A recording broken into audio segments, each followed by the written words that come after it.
Hello, Let's Talk Sport viewers. My name is Conor and I am going to be giving you my thoughts on the WWE Greatest Royal Rumble, which took place last Friday. Sorry that's come a little bit late, had a busy weekend. I'm sure you'll understand, but here is my review of the matches that took place in Saudi Arabia, in Jeddah, on the Friday night. It would have been there, but in the middle of the day for US WWE fans, and late afternoon for us here in the UK, so it was a nicely timed show for some of us. Starting off with the Cena versus Triple H match. Cena, of course, won the match. It was a nice match to begin with, really, for the fans in Saudi Arabia. A good spectacle for a random match that was, quickly set up as soon as this event was booked. But it served a simple purpose, basically. Served its purpose really well, just to get the fans excited for the show ahead, really. So yeah, no real criticism whatsoever of that match, and Cena won, so good result in my eyes. Moving on to the Alexander versus Kalisto match for the Cruiserweight title. Alexander, of course, retained in that, and once again it was another strong performance in the ring, but it's the same old problems really for 205 Live.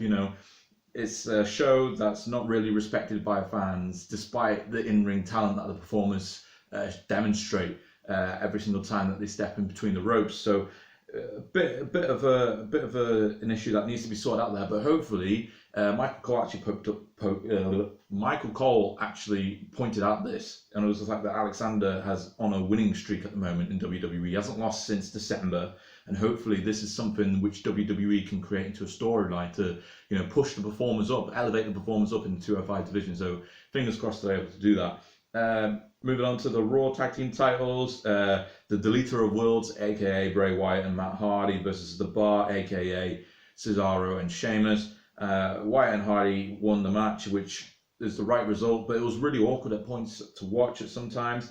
The right team won, but let's just see what they can do now in the Raw Tag Team division. Let's see how they can elevate those titles moving forward and what they're able to demonstrate in between the ropes in the ring. Jeff Hardy versus Jinder Mahal for the US title was next on the card.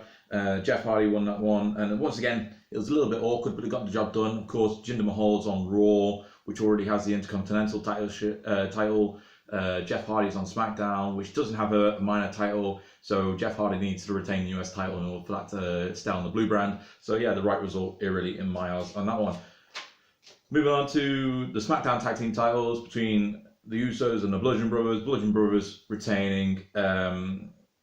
If I put in my notes here, it felt like the result was clear straight from the get-go, and I think that was kind of obvious. The fact that they had been built up as a monstrous force for the Usos to defeat them so early in their title reign would have really raised questions as to how monstrous as a force would they be. And we're going back to the Bray Wyatt days where the Wyatt family was constantly beaten all the time. If that happened to the Bludgeon Brothers, then I think that would have been really it for Eric Rowan and Luke Harper with this type of gimmick. So it's good to see that they retained, and hopefully now they can be built up a little bit more to be more immortal, basically, so that which team comes in to beat them eventually will get that push as well, and it'll set up a nice feud really for later on in the year, perhaps around SummerSlam or even Survivor Series time, if you want to drag out that title reign that long before the WrestleMania 35 season kicks in. Moving on to another good match, best match of the night in my opinion, the IC title match, the ladder match between Rollins, Joe, Miz and Bala. Rollins, of course, Seth Rollins winning that and retaining the title, and it was an excellent finish, I think, at the ladder point, with Bala climbing up on one side and then Rollins jumping over the ropes from the other side, and as he grabbed the title down, I think it was by accident, but they can play it into the storyline now if they really wanted to. Rollins actually knocked Bala and cut him open on the top of their head with the IC title as he was falling down. So if they're able to bring that into the storyline, I think we could potentially see Bala versus Rollins for the IC title a couple more times this year, and perhaps maybe even a heel turn by Bala, just to counteract against Rollins' face, because I don't think Rollins would turn heel. I don't think it's time for him to turn heel yet, but I think there's a good time for Bala to turn heel, perhaps, especially after that moment there. So we'll have to wait and see how that happens. But I'm really excited for that feud, and hopefully it will happen, because they've all got great in-ring chemistry. Rollins, Joe, Miz, and Bala. But of course, Miz and Joe are on SmackDown now, so hopefully with the IC title we move forward with Bala versus Rollins, because I think that will be a feud that everyone would enjoy. Moving on to the WWE title, Shinsuke Nakamura taking on AJ Styles. Styles and Nakamura got counted out in this one, so no winner, but because of the count out, it means Styles retains his title.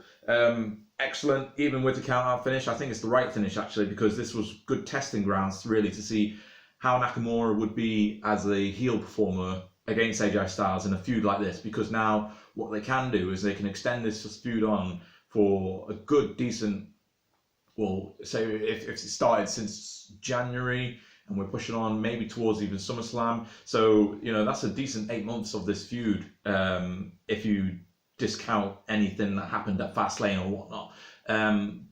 But pushing on to the fact that immediately after this match, the rematch was booked again at Backlash.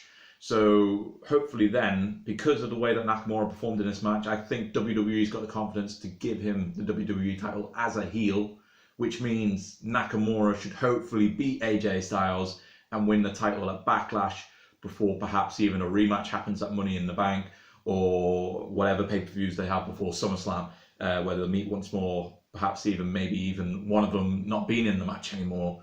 With the rise of Daniel Bryan coming into the championship picture at that point. But yeah, great proving ground for Nakamura. I think he's going to be a good heel in the WWE, and I think he showed it at the Greatest Royal Rumble. Casket match time, Taker versus Rusev. Taker wins, pretty much expected.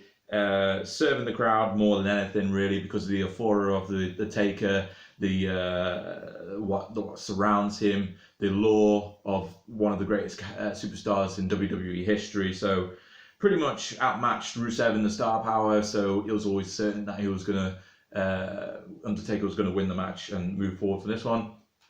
So other than that, you know, it was pretty much the same kind of Taker match that we've been expecting over the past couple of years. You know, he is old now, he has slowed down a little bit, so he can't do what he used to do, but it served its purpose really, so I'm not too fussed about it. Universal title match time, and you've got Brock Lesnar taking on Roman Reigns inside the steel cage. Lesnar winning, but the controversial finish, of course, is because I'm going to put the picture up now, and you'll see the fact that not Rusev, I would love him to be in this match. Roman Reigns' feet are touching the floor, whilst Brock Lesnar's are not.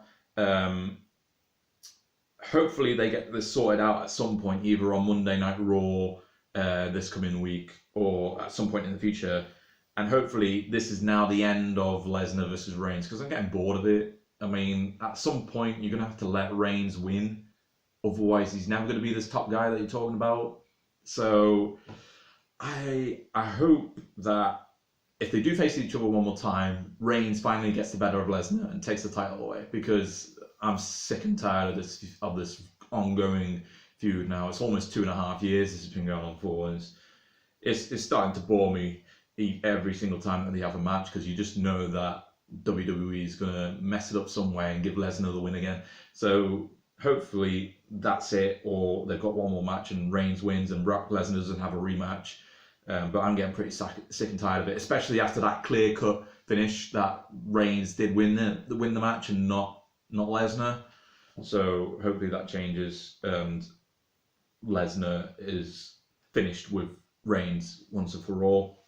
And finally, the Greatest Royal Rumble, first ever 50-man Royal Rumble event. Strowman coming out on top out of all the other 49 superstars that shared the ring with him in that match.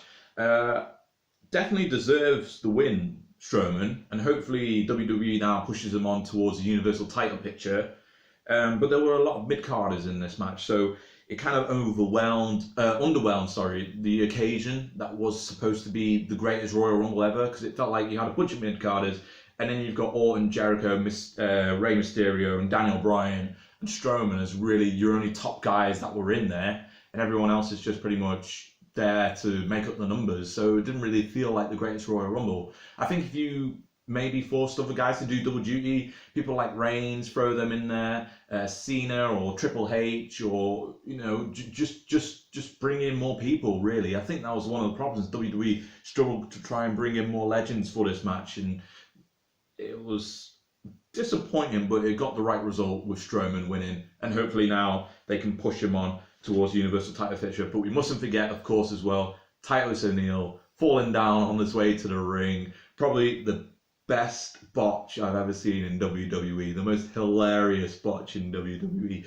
So many memes out there. Just go on Twitter, search Titus ONeil botch, and you will see all the memes and all the gifs of the occasion, and it was absolutely remarkable. WWE even replayed it a couple of times on the network. I think Vince McMahon was laughing his head off in the back. He must have been, in order to replay it that many times on the network. But overall, the network, overall the event was enjoyable. It was enjoyable. It wasn't stars. It wasn't, the best ever Royal Rumble. But it was enjoyable, and it served its purpose really to get this relationship off with Saudi Arabia to a good start, and hopefully it will progress on to better matches, including women's matches in Saudi Arabia, moving forward in this 10-year deal. But, a strong start to what should be a good marquee event, that is the Greatest Royal Rumble, because it was on par, really, in terms of presentation with WrestleMania.